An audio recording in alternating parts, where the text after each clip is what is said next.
नहीं लगा। अरे आपको तो पता नहीं क्या ठीक लगता है और क्या नहीं। उसका नंबर है मेरे पास, मैं आज ही फोन करती हूँ। सास राकेश को फोन लगाती है और शाम को घर आने का न्योता दे देती है। अरे आंटी, ओहो भाग्य हमारे कि आपने घर बुलाया। मैं तो कई बार आया, लास्ट टाइम तो अंकल से मुलाकात भी हो गई थी। हाँ, वो हम लोगों को निकलना था ना कहीं उस वक्त। अरे छोड़ो ना बेटा, बोलो क्या लोगे? आपकी बहू। क्या बकवास कर रहे हो राकेश? अरे मेरा मतलब ये है कि आपकी बहू कहाँ है? भाभी जी के हाथ की चाय की बस एक प्याली मिल जाती तो। महक चाय लेकर आती है, लेकिन वो जैसे ही राकेश की ओर देखती है उसे राकेश पसंद नहीं आता। वो अंदर जाने को होती है कि अरे भाभी जी कहाँ जा रही हैं? बैठिए तो सबके साथ। जी नहीं, बच्चों को खाना खिला रही हूँ, आप माँ जी से बात करें ना। अंदर जाने के बाद सास कहती है, अरे बेटा राकेश, वो क्या है ना, वैसे तो तेरे अंकल जी की पेंशन आती है, साथ ही ऊपर 2 मंजिल मकान से किराया भी, तो हम लोगों का तो अच्छा चल जाता है। लेकिन महक, उनकी चिंता आप न करें आंटी, आदेश दें बस आप तो। देखो भाग्यवान, रहने दो, कोई बात नहीं, मैनेज हो जाएगा। अरे क्या मैनेज हो जाएगा अंकल, हमें भी बता दें।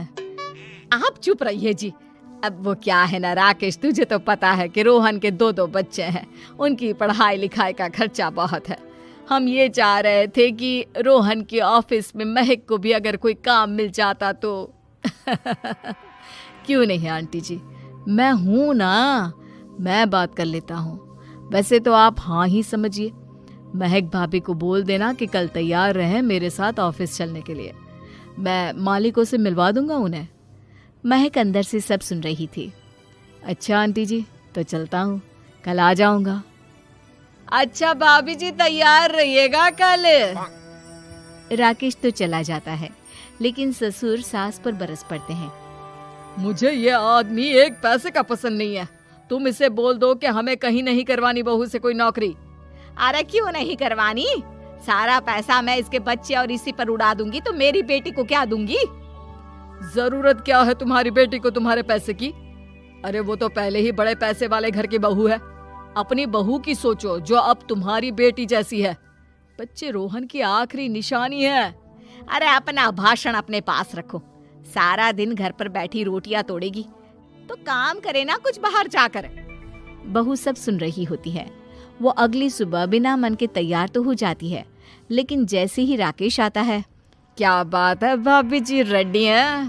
तो फिर चले डेट पर, मतलब इंटरव्यू पर। महक सामने आती है कि सामने ससुर जी खड़े होते हैं। हाँ महक बेटा, आओ चलते हैं, मैं भी चल रहा हूँ। ससुर को तैयार देखकर राकेश का चेहरा बन जाता है।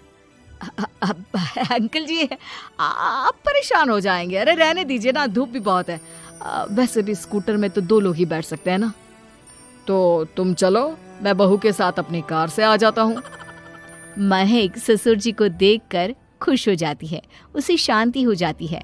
वो लोग रोहन के ऑफिस जाते हैं, जहाँ बॉस कहते हैं, नमस्ते अंकल। नमस्ते महक, कैसे हैं आप लोग? रोहन का सुनकर बहुत दुख हुआ अंकल। वैसे कैसे आना हुआ? बेटा, क्या हमारी बहू के लिए तुम्हारी ऑफिस में कोई काम मिल सकता है? हमने राकेश से इसी सिलसिले में तुमसे बात करने को कहा था। उसी के कहने पर हम दोनों तुमसे मिलने आए हैं। राकेश ने तो कोई बात नहीं की। ऊपर से उसने तो आज की छुट्टी ले रखी है, ऑफिस भी नहीं आया। बोल रहा था जरूरी काम से जाना है। महक और ससुर एक दूसरे को देखने लगते हैं।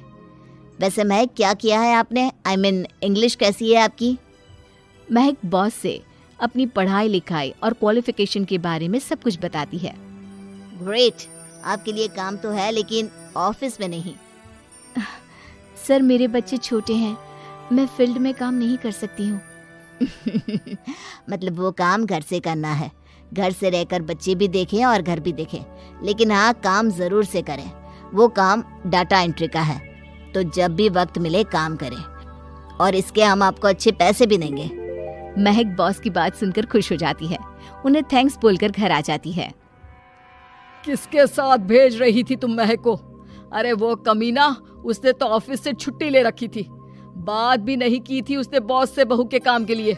वो तो अच्छा हुआ कि मैं साथ में चला गया। हाँ हाँ ठीक है, नौकरी मिल गई ना, इतना ही काफी है। समय बीतता है और एक दिन फिर दरवाजे पर दस्तक होती है। घर पर कोई नहीं था। महक दरवाजा खोलती है, देखती है तो सामने है राकेश। नमस्ते भाभी जी। नमस्ते, घर पर कोई नहीं है, आप कल आइएगा। अरे अरे अरे, कैसी बात कर रही हैं भाभी जी, हम तो आपकी मदद के लिए आए हैं। वो क्या है ना, अंकल जी का फोन आया था कि आपको किसी मदद की जरूरत है।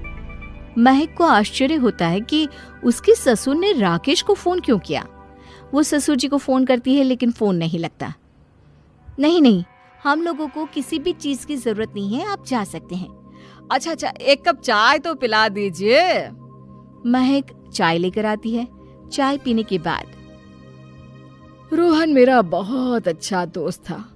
उसने मुझसे कहा था कि वो रहे ना रहे, उसके घर वालों का, खास करके आपका ख्याल मुझे ही रखना है। तो मैं कल फिर आऊंगा भाभी जी। नहीं, माता पिताजी है नहीं, वो 4-5 दिन बाद आएंगे।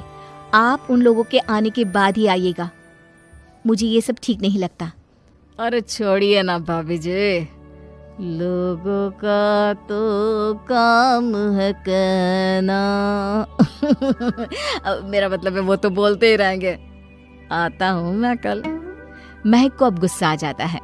हमेशा शांत और मधुर बोलने वाली महक पहली बार जिंदगी में फैसला लेती है और फैसला होता है राकेश को सबक सिखाने का। बड़े बेशर्म हैं आप। किसने कहा आपको कि आप आए?